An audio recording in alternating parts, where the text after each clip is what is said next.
Shopify! Boom, boom, boom! Tuloy-tuloy lang po tayo sa sealed investing, sealed collecting.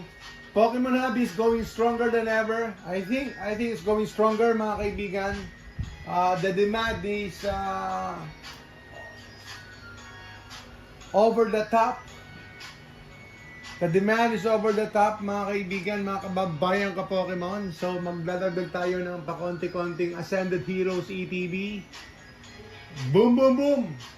Siyempre, long term tayo sa Ascended. I think I missed Prismatic Evolutions. Kung may opportunity, then we'll buy more Prismatic Evolutions. Pero so far, right now, Ascended muna tayo.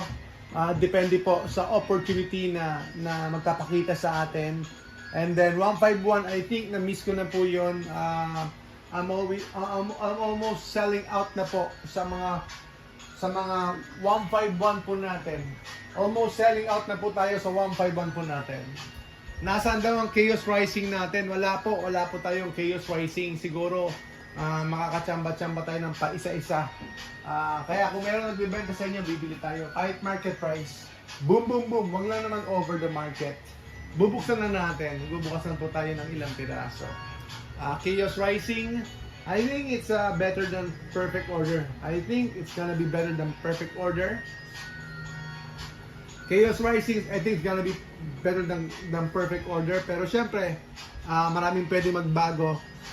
Sa market na ito or sa hobby na ito, maraming pwedeng magbago.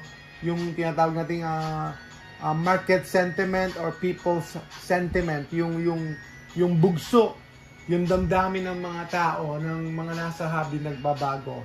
Dating hindi maganda yung set, dating hindi nila gusto, tapos yung pala sleeping set, yung pala ay top 3 set, top 4 set. So pwedeng magbago. So from number 5 set, magiging number 3 set. So pwedeng magbago.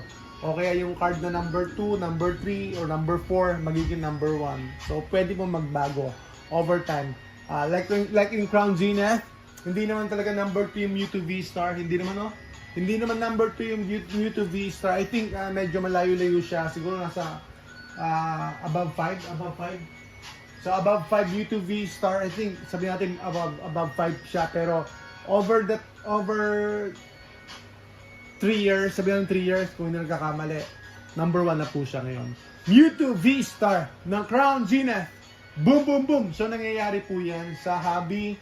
So that's about it. Parang wala pong pwedeng makapanghuhula talaga. It's just speculation. Pero syempre, based pa rin po tayo sa market analytics, based pa rin po tayo sa hypothesis, speculation na intelligent guess. What I'm saying is intelligent guess. Kaya kailangan mag-isip pa rin po tayo. Hindi pa pwede na bumabaril lang tayo na hindi naman tayo nag-i-aim. Dapat meron tayong research, meron tayong backup na information at saka historical data. Boom, boom, boom! Kahit pa paano, di ba? So, kahit pa paano, meron po tayong basis sa mga information natin o kaya sa mga decisions po natin na gagawin po natin dito po sa hobby. Especially po, hard-earned money po yung ginagamit po ninyo. Yung ginagamit natin, binibili ninyo, hindi naman pinupulot ang pera, pinaghihirapan po yan. Pinagkatrabahuan po, iniipon po yan. So you have to protect your hard-earned money. Boom, boom, boom! Happy release day! Hello po, Sir Romel. Hello po, Sir Leroy, Sir Jason. Boom, boom, boom! Magandang tanghali po sa inyo lahat. Live na live po tayo. Please like, share, and comment po kayo sa ating stream. Mga kababayan ka Pokemon, ang bubuksan po natin, syempre. Ewan ko ba, syempre. Pakilabas ninyo yung mga items natin. Ilabas po ninyo lahat. So may mga, yung nandiyan sa box. Yan. Yung mga items natin, yung pinadala ko. Anak, nasan? Yung mga pinadala natin, nakatago. Meron 151 yun eh. May 151 yun, nasan? Boom, boom, boom! Woo! Mga kaibigan, mga kababayan ka Pokemon, let's go!